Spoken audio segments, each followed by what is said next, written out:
It all started with a simple experiment. Breaking news! Scientists have successfully identified the gene responsible for cellular aging. They found the death button and they pressed it. Aging has officially stopped. The greatest miracle in history? Maybe. But the true horror of immortality isn't watching others pass away.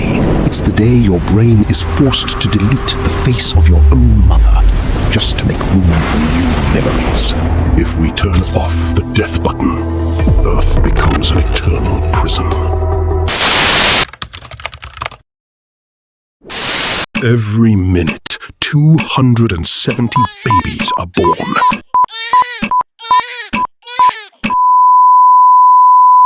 And 130 people pass away. If those 130 people become immortal, the input stays open, but the output is sealed shut. Population just grows and grows and grows. The growth rate doubles.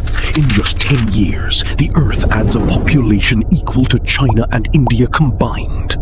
100 years later, that's just the beginning. This is terrifying, but let me make it worse. Imagine if immortality had existed since the dawn of history.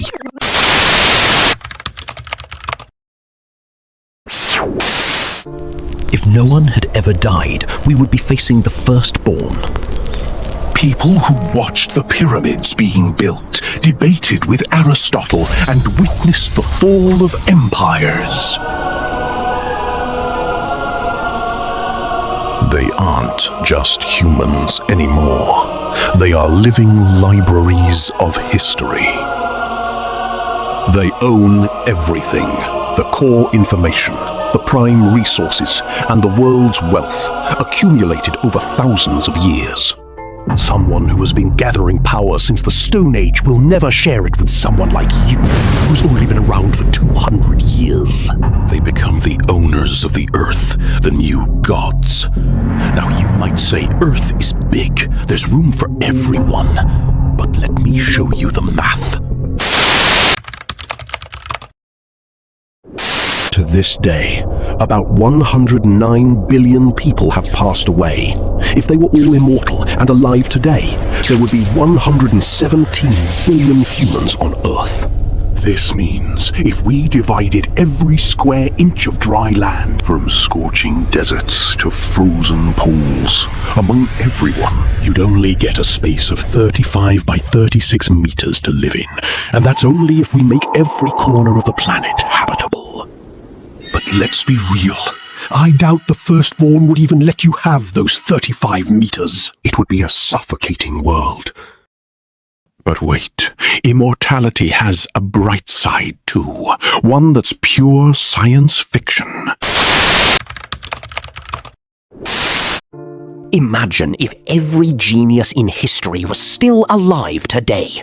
Einstein, Newton, Da Vinci, and Tesla. Imagine Tesla having thousands of years to work on his inventions. What would Newton's next discovery be?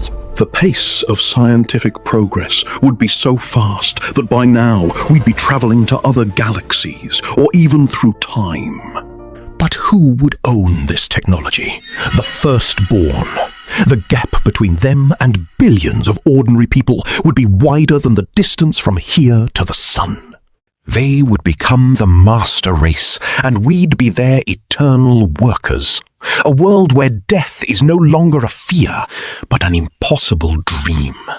Now, you might think, what if we are the first generation of immortals?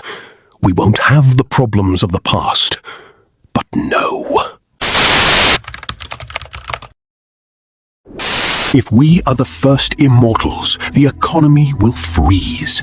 We will never retire, and no inheritance will ever be passed down. How can you, as a 150-year-old, compete with someone who has 500 years of work experience? All the wealth and opportunities will be locked in the hands of the old guard. But that's not even the half of it, because the real problem starts within your own brain. The human brain is a masterpiece designed for 80 years. not 8,000. Its capacity is roughly 2.5 million gigabytes. Sounds like a lot, right? For 80 years, it's plenty. But for 8,000 years? No. The sound of your loved ones' voices, the face of your first love, your very first friend.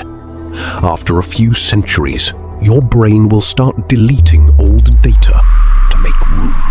After 2,000 years, you won't even remember what your mother looked like. You become a collection of only the most recent centuries. Your identity slowly fades away, and you become a stranger to your own past.